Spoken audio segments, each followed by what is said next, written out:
This week's parsha, the story of the Yesser Makkos, is a very, very challenging parsha. Simply to understand what is going on in the Psukim. We pointed out in past years that there are a variety of expressions which are used to describe Paro's unwillingness to release the Jewish people.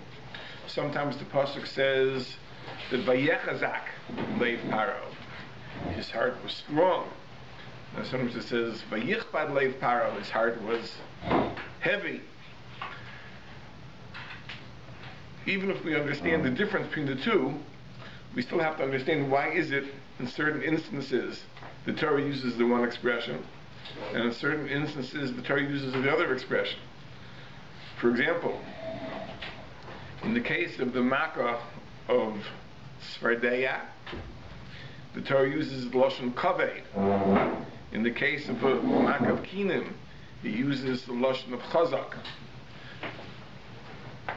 Regarding Arayv and Dever, it uses the Lashon Kaved.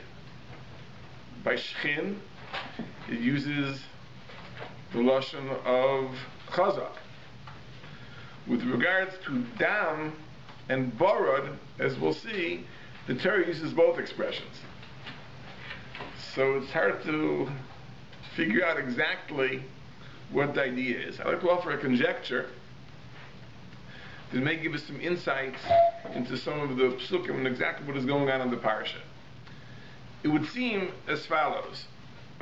When a person makes a decision which is very, very decisive, very bold, it goes contrary to expectations, we would call that a decision which is chazak, a decision which is strong. It can be strong for several reasons. It can be strong because it goes against the best available information. The information, the intelligence I have would lead to a different decision, but I ignore the common knowledge, the conventional wisdom, and I make a bold decision which is contrary to the information which is commonly believed, commonly accepted. So that's the decision that would be called chazak. So, for example, if all the experts say that we have to lower interest rates, and the head of the central bank says, no, we're going to raise interest rates, that's the decision which is chazak. It goes against what everyone holds to be the conventional wisdom. It could be a decision which is chazak because it entails great effort, great suffering. It's a painful decision. It's also a decision which is chazak. Now, if a person decides to run for president of the United States, that's a decision which is chazak. You open yourself up to scrutiny, you open yourself up to certain physical dangers. That's a decision which is chazak. It's a strong, forceful, powerful decision. Sometimes a person makes a decision because he follows the path of least resistance. There's a certain inertia, there's a certain tendency to stay the course, and that could be a decision which is kaved, as the person is not moved. He hasn't learned anything that compels him to change his mind. He doesn't see things differently. There are no new conditions which necessitate a change. Kaved. A bacher is learning in the Yeshiva, and he's learning okay. Maybe if he goes somewhere else he can learn better. And there's a certain inertia. Stay where you are. If it ain't broke, don't fix it. So that decision, you wouldn't call it a decision which is chazak. You would say that decision is a function of being kaved. The person is a little lethargic. The person is a little bit lazy, maybe. Lazy in thought. And he figures, listen, we've been doing this until now, so let's keep going. The irony is sometimes we make those types of decisions even though it's really not that good. You know, people stay in marriages that are okay, not fantastic, but it's good enough. Stay the course. So that would be a decision which we would call kaved. The interesting thing is sometimes you can have a decision which appears to be chazak, but in reality it's kaved. Why is that? Let's say you have a person who by temperament is a person who tends to be oblivious to new information. He just doesn't learn. He doesn't keep up following the news. He doesn't consult with experts. Maybe he even ignores what they say. So his thought is kaved, and as a result, he makes decisions which appear very bold, very dramatic, very forceful, but in reality, his being chazak is a consequence of his being kaved. Meaning he's so lethargic, his thought process is so lazy, he does something which is very bold. You may remember, I think many times we mentioned the Medrash Rabbah, which says about Adam Harishon, brings the pasuk in Mishlei, which says, "I'll stay ish atzel avarti." I passed by the field of a lazy person, and the field was overgrown, and the stone fence had collapsed. The place was a wreck, and it's all because he was lazy. So the Medrash says, who does that refer to? Says the Medrash refers to Adam Harishon. That Adam Harishon committed the chet of the Eitz Hadas because he was lazy. So the question is, where do you see Adam Harishon was lazy? I mean, you read the psukim, you get the impression there was a taiva, there was a desire for the Eitz Hadas. Where do you see it was a function of laziness?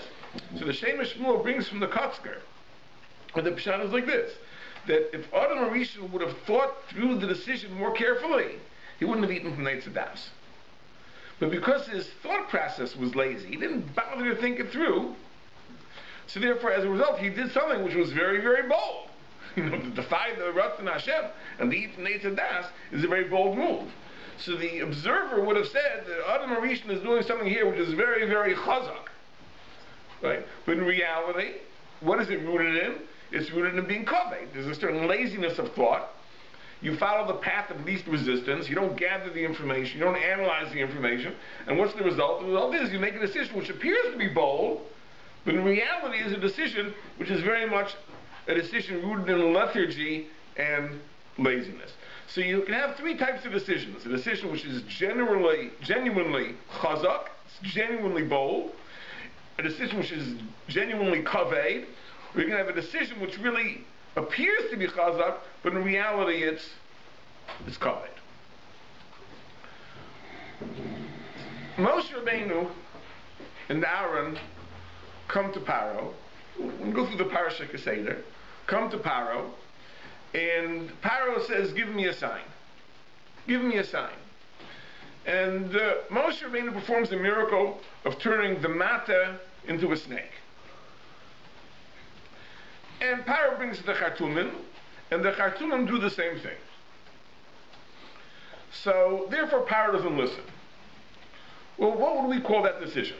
Paro not listening. We would say at that point, that decision really is a decision which is chazak or kaved. Well, it depends how you look at it. In other words, did Paro have good reason to accept Moshe Rabbeinu's mission, his shlichus, or not? So this is a very interesting thing. If you read the parsha carefully, the Khartoumim were not able to replicate what Moshe did. Now there are various pshatim. Rashi learns like this. Rashi learns that Moshe turned, or really Aaron, turned Moshe's staff into a nachash. The Khartoumim turned their staffs into nachashim. But then Aaron turned it back into a stick, and as it stick, it swallowed their snakes. So it was pretty fantastic. It was something that the Khartoumim wouldn't have been able to do. The Sfarno even is more pashut. The Sfarno learns that the Khartoumim were able to turn their staffs into snakes, but only that the staffs looked like snakes. They couldn't move. They had the appearance of a snake, but they still were a stick. It was a stick, an immobile stick that looked like a snake. Aaron turned Moshe's staff into a snake that was a live snake. He was able to swallow the other snakes. So at this point, Paro should have realized that he's dealing with a power which is stronger than his. His Khartoumim can't do what Moshe and Aaron did. So if Paro doesn't give in, At this point, we would say this is pretty chazak, this is pretty strong. Whereas Paro is going counter to the available evidence. There's evidence here. There's a proof that Moshe Rabbeinu is representing a higher power, a stronger power. He can outdo the Khartoumim, and yet Paro doesn't give in. Paro doesn't relent. So we should say that this is very chazak, a very bold decision. And that's what the Pasuk Taka says. The Pasuk says that after the story with the snake, it says,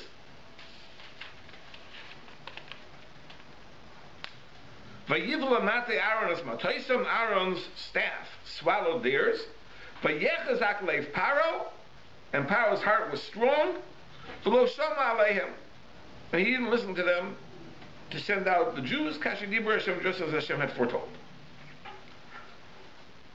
So you think, simple as that. Comes the next pasuk and says, V'yomer Hashem al Moshe. Hashem says to Moshe, Kaved leiv Paro. Paro's heart is heavy. He's refused to send out the people. Notice that Kodesh Baruch Hu is telling Moshe, don't be fooled.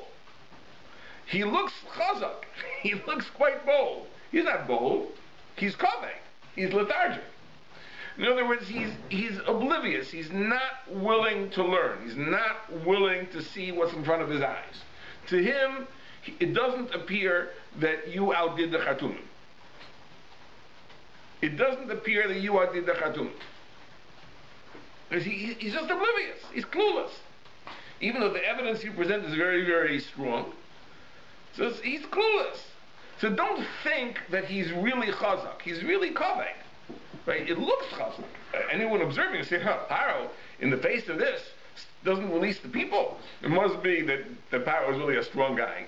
Counter to the evidence, he's holding on to the Jews. But the Bible says, it's not true. It says Paro is kaved. Paro is lethargic. He's unwilling to learn from what's in front of his eyes. Okay, so now the next plague. Now we'll come to the Makkah of Dam. Now here again, the Sforno speaks out. We find something very interesting. So Moshe and Aaron turned the river into blood. So says the Pasuk, the Khartoumim do the same thing. Do the same thing. So at this point you would think, okay, so there's no reason Paro should change his way. At this point should also say that it was kaved. Says the pasuk, no. It says Vayechazak leiv Paro v'lo shama aleihim. Paro also was chazak. So it's an amazing thing. The Sforno is a comment on this pasuk, and perhaps this is what was bothering him. The Sforno says that the Khartoumim did not replicate what Moshe Rabbeinu did. Moshe Rabbeinu turned the river into real blood. And that's why the fish died in the river. It wasn't water that turned red. Water that turned red, fish can live in water that turns red. It was actual blood. Moshe turned it to actual blood. The Khartoumim could make the water look like blood. But it wasn't the same thing. So therefore, again, really, the evidence was that Moshe Rabbeinu outdid the Khartoumim. So really, Paro should have given in. Paro didn't give in. So again, the pasuk says, "Vayechazak leiv Paro." This was a very, very strong, bold decision. But the pasuk tells us not that way. It says, "Vayavu al beiso." Paro went home. V'lo shas libo gam lazois. He didn't pay attention to this either. What's the this either? Like this is like the second time. What was the first time? So Rashi says the first time was the case of the staff that became a snake. That was the first time, and this is the second time. In other words, they're really both are the same. The story with the snake and the story with the dam are really both the same thing.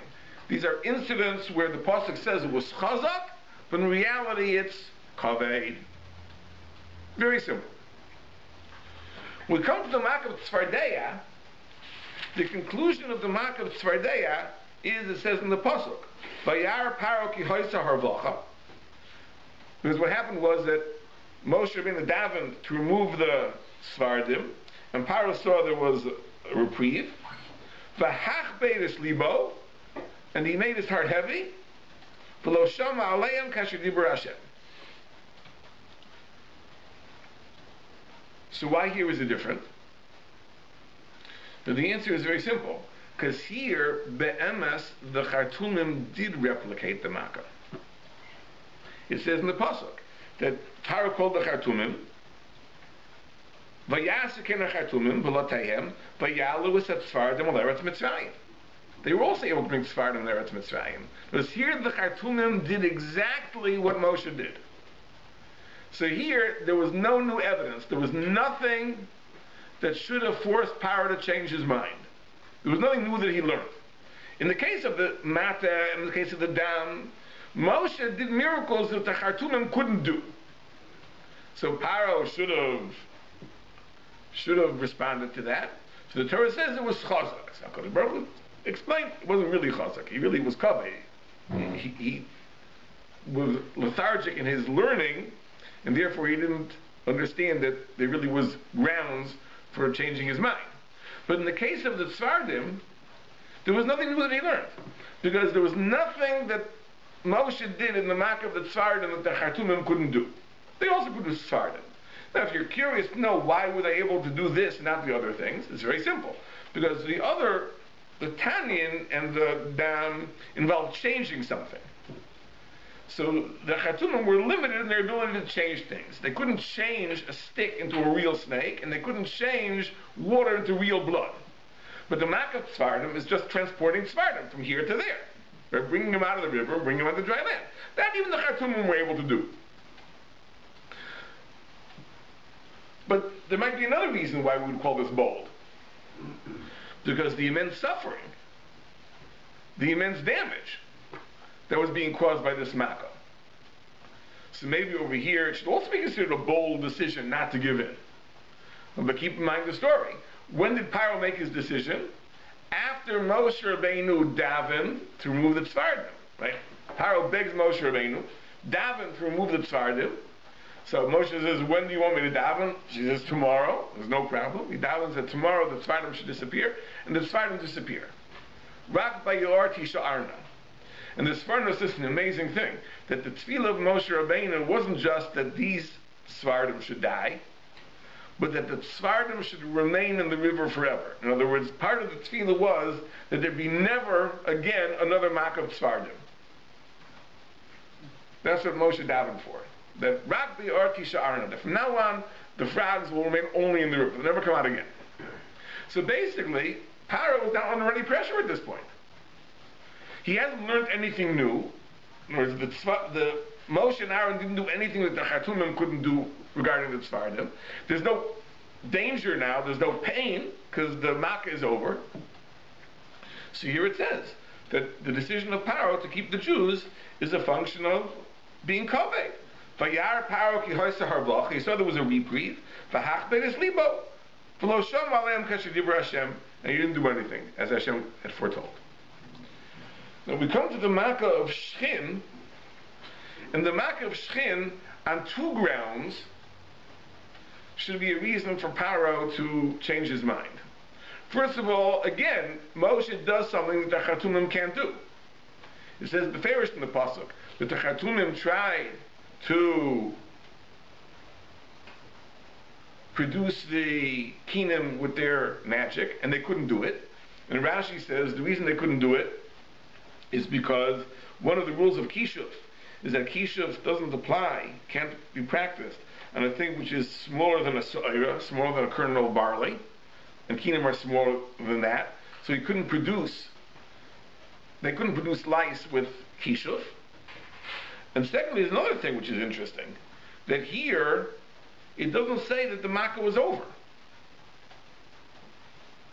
Paro's decision not to release the people was made while the Makkah of Canaan was in full force. So here the pasuk says, this was a genuinely bold decision. Paro had to overcome two things. He had to overcome his new knowledge of the power of Moshe Rabbeinu. He also had to overcome the pain, because this is during the Makkah. And this is perhaps why, in the case of Kinim, there's no remnants to the idea that it's also kaved. It might be kaved in the sense that the new information, his failure to integrate the new information was a function of being kaved. But the pain of having kinim, that is something which is inescapable. So here was a genuinely chazak decision. This was genuinely a function of strength. Vayechazak leiv paro. We now come to the mak of Orov. The Orov is wild animals. Now here, Paro no longer calls for the Chartumim. But if we think about it for a moment, if the reason the Chartumim could not bring Kinim is because Kinim are less than a Sa'ira, then probably the Chartumim would have been able to bring Orov.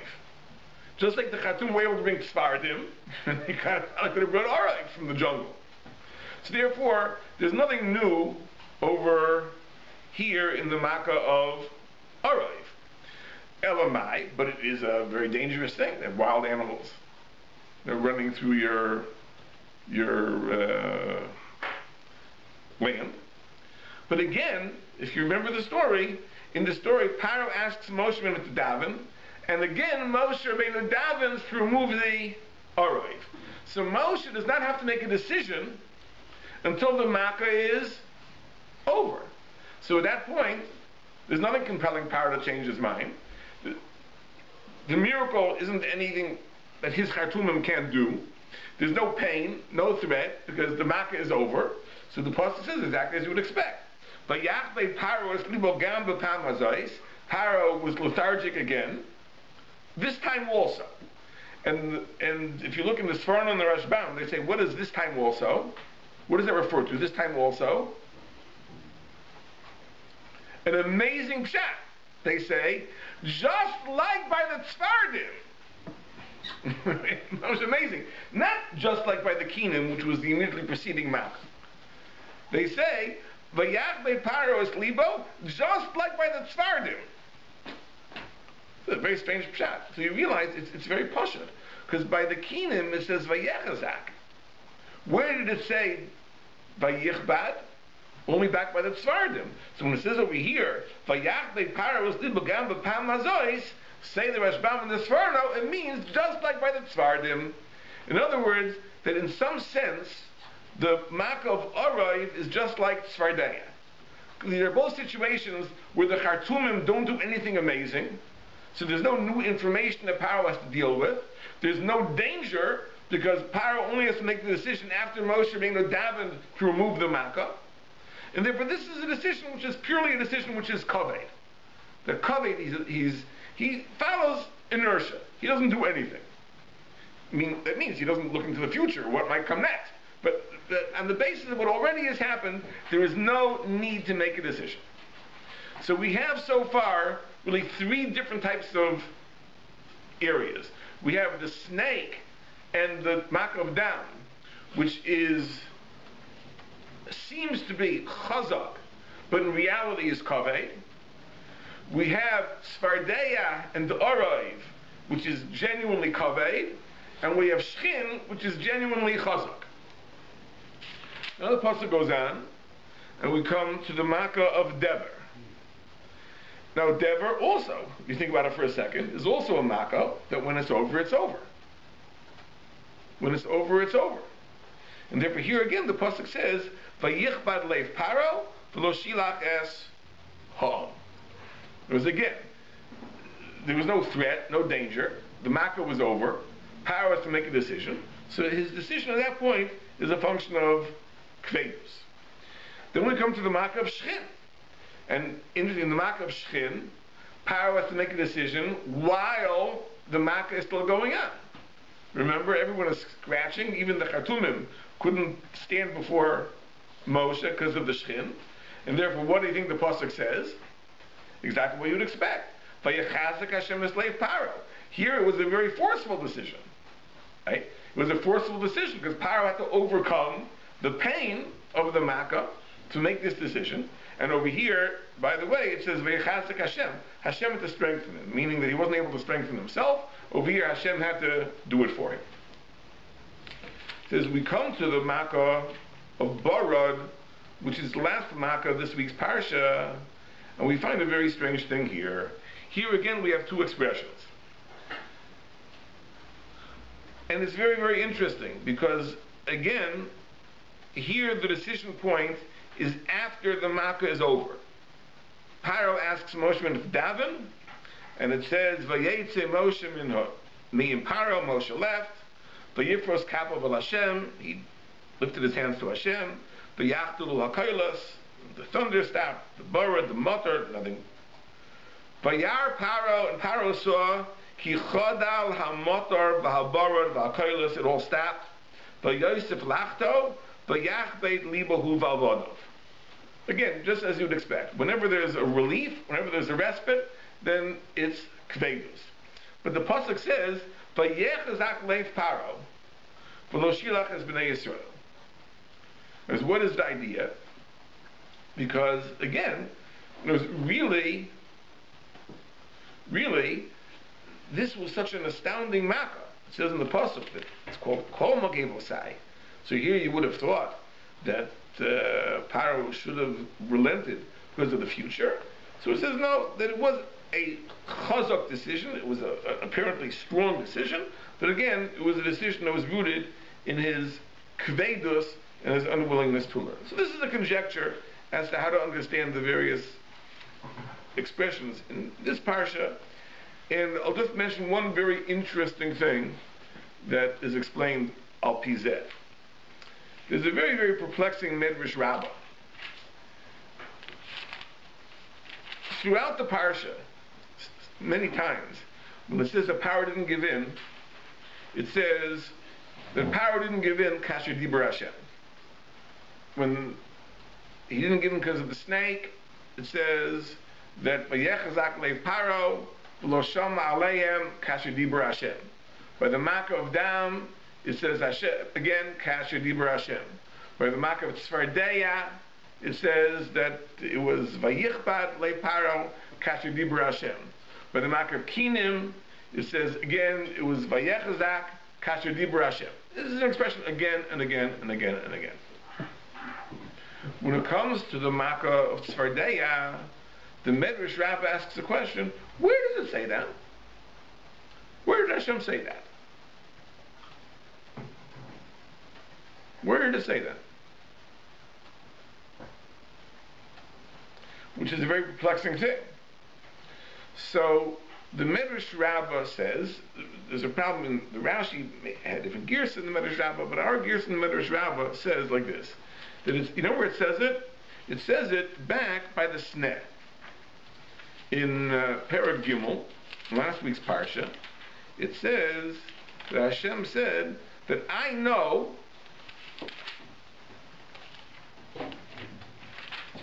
He said, go to Paro and tell him to release the Jews. Vani odati, and I know that the king of Mitzrayim won't let you go.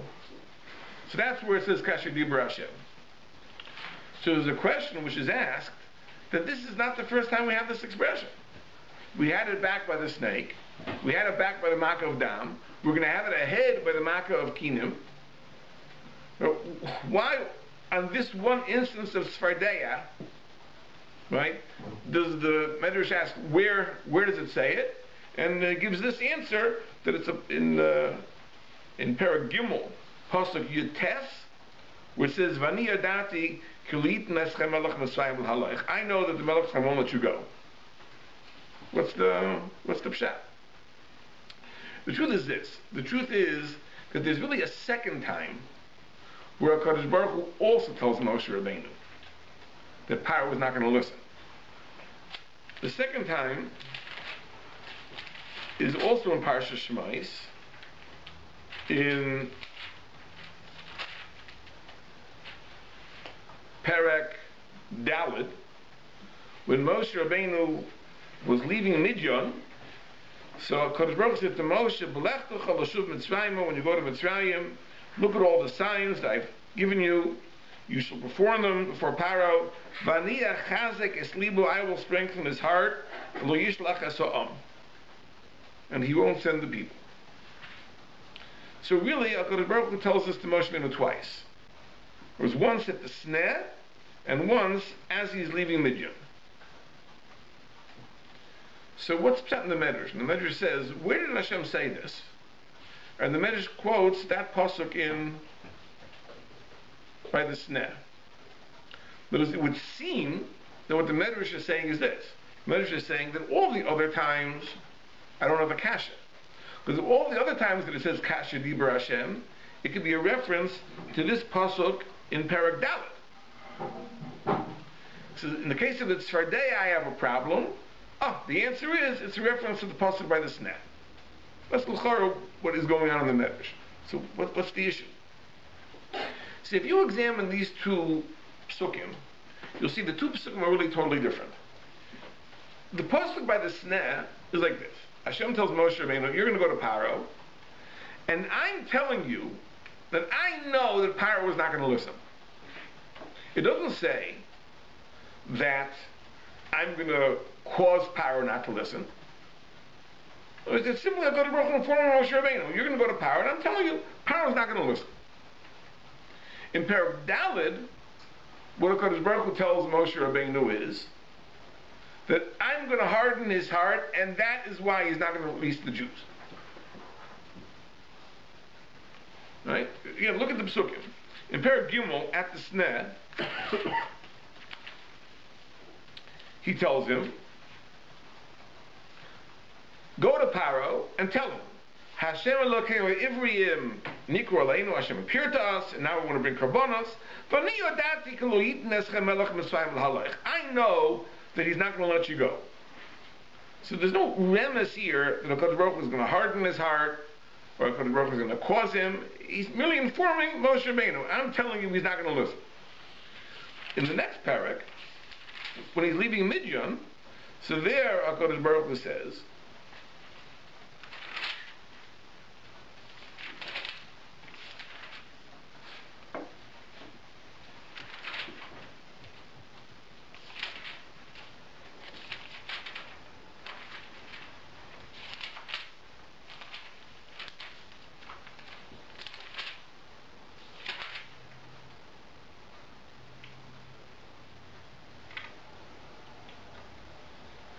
he says, make all the signs.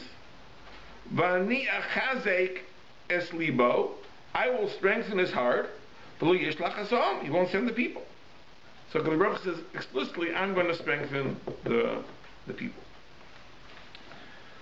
Now, I would say like this. There's a shaila in Mefarshim. The pasuk only says explicitly that Hashem strengthened Paro's heart at the Makkah of Shechin, which is the fifth Makkah. There it says, V'yachazek Hashem esleif Paro. But we know the expression of being Mechazek es libo is used before, by the Makkah of Dam, and by the Makkah of Kinim. Both use that expression. So the question is, in the earlier instances, is it also HaKadosh Baruch Hu strengthening his heart? Or is it Paro doing it himself? It's not clear. Many Mefarshim learn that until the Makkah of Shechin, it wasn't necessary for HaKadosh Baruch Hu to strengthen his heart. Paro strengthened his own heart. But it's not clear from the Psukim. I think the Medrash understands that even at the outset, it was HaKadosh Baruch Hu strengthening Paro's heart. And that's why it says Kasher Dibur Hashem. And Kasher Dibur Hashem is a reference to the pasuk in Perek Dalet, where it says that Ani Aksha Esleif Paro, I will harden his heart. And therefore it says that Vayechzak Leif Paro Kasher Dibur Hashem. In other words, don't think this was Paro doing it to himself. It was as Hashem said. But Hashem said in which pasuk? In the pasuk in Perek Dalet, Vani Aksha Esleif Paro. But when it comes to the Tzvardeya, and actually the Orav as well, so there it says, Vahach beides libo, Paro made his own heart lethargic. There it's beferish. In the case of the Makkah of the Tzvardeya, and the case of the Makkah of the Orav, Paro did it to himself. These are the only two Makkahs where he did it to himself. As we explained, because those two Makkahs were the least threatening. Because on the one hand, Paro learned nothing new, because there was nothing that Moshe did that the Khartoumim couldn't do. On the other hand, there was no pain, because the Makkah was over. Moshe davened to remove the Makkah. So at this point, it isn't just that his decision was lethargic, it was a lethargy that he brought upon himself. The Pasuk says, in the first instance, V'hach beid es libo, and in the second instance, V'yach beid Paro es libo. So explicitly, he made his own heart heavy. So on that, the Medrash asks a beautiful kasha. Where is there a pasuk in Chumash that says that Paro was going to harden his own heart, or make his own heart lethargic? The pasuk in Perek Dalet says, "Vani akshes leif Paro." I'll make Paro's heart hard. Where is there a pasuk that says that Paro will do it to himself? So on that, the Medrash says, yeah, there's an earlier pasuk. Go back to the sneh. By the sneh, it says, "Vani yodati." I know that Paro won't let you go. Meaning, there's an earlier nevuah where HaKadosh Baruch Hu said that Paro on his own won't let you go. So therefore, the Medrash says on that pasuk by the Tzvardeya, that's where we have a kasha. Meaning on the other pasukim where it says Vayechazak, so there's no kasha where it says kasha dibur Hashem. That could be a reference to the later pasuk, which says that HaKadosh Baruch Hu will cause it. But here, where it says by the Tzvardeya and the Arayv, it says beferish that Paro brought it on himself. So where does the pasuk say that? So the Medrash has to say it. The earlier pasuk, which says "Vani yodati," I know that Paro won't let, meaning that will be Paro's own free will decision. So this is just an approach to understanding the psukim, and again, I don't know if every question is answered, but I think it's a haschala to understand the parsha. But just to recap for a moment the comments of the Rishonim. As we're understanding over here that there are a range of possibilities. Sometimes Paro is lethargic and he causes this himself. We were understanding this is the Medrash's insight in the case of Tzvardeya and Arayv, that there is not just that the decision is a decision of lethargy, but it's a self-created lethargy. This is V'hachbein eslibo, V'yachbein Paro eslibo, he brought upon himself. Then we have the situations where it's explicit that Hashem was mechazek the lave of Paro, where he couldn't be strong himself, and that begins with the makkah of Shchin. By Shchin, the decision point was during the makkah, and therefore that required great strength to resist the pain of the Shchin, and therefore it's not just that he mustered up the strength, that was strength that HaKadosh Baruch Hu gave him. And then we have the earlier instances where he uses the lashon of chazak, in the case of the dam, in the case of the kinim, and if our understanding the Medrash is correct, the Medrash shows in those instances it also was the Ribbon Shloim doing it. But in the case of the dam, the mechanism was different. It wasn't the mechanism of HaKadosh Baruch Hu giving him strength, it was a mechanism by which HaKadosh Baruch Hu made him unable to learn, and therefore there was no need to make a different decision, because if there's no new information, nothing has changed, he can stay the course. What is the morality of HaKadosh Baruch Hu interfering by any mechanism with his free will? Because we know the Rambam writes that if a person does many Averas, or a person does a single great Aveira, HaKadosh Baruch Hu can interfere with his Bechira, because tshuva is not an entitlement. Tshuva is a privilege. And sometimes as a punishment for chet, you can lose that privilege too. And therefore says the Rambam, the Averas of Paro were so great that HaKadosh Baruch Hu, in whichever instance, whichever plague you're referring to, certainly in the case of the later ones that was the case, HaKadosh Baruch Hu took away his ability to exercise Bechira, because this was a punishment of his earlier sins. For having enslaved the Jews, maintained the servitude of the Jews, he was deserving of a terrible punishment. The punishment was he should lose his ability to do tshuva and to repent. The question is, it's a very odd thing that the Bnei Yisrael at this juncture are going free.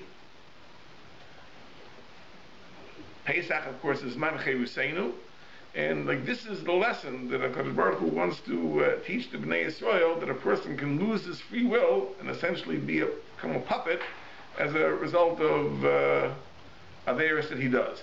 Because why is this such an important lesson for the Bnei Yisrael to know just at this juncture? So I'm going to show you what I thought we said many times before. The idea is this, that tshuva can be viewed as a limit on my ability to exercise free will. I don't have the free will to go beyond the point of no return.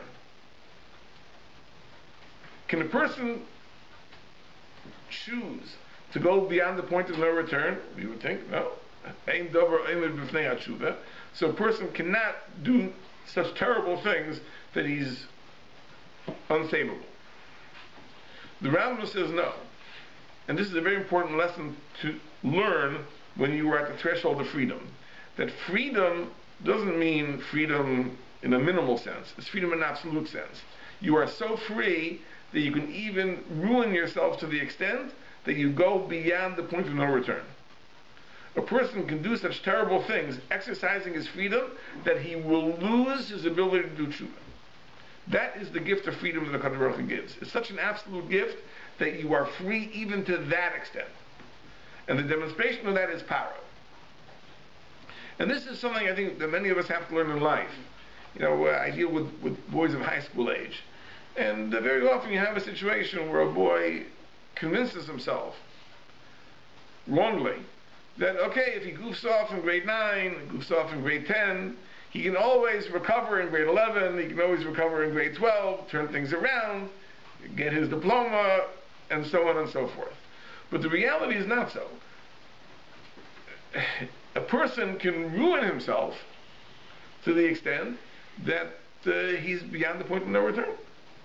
That it'll be literally unsavable. That's a very serious thing. That is the bechira that a person has. That is the bechira a person has. A person can ruin himself.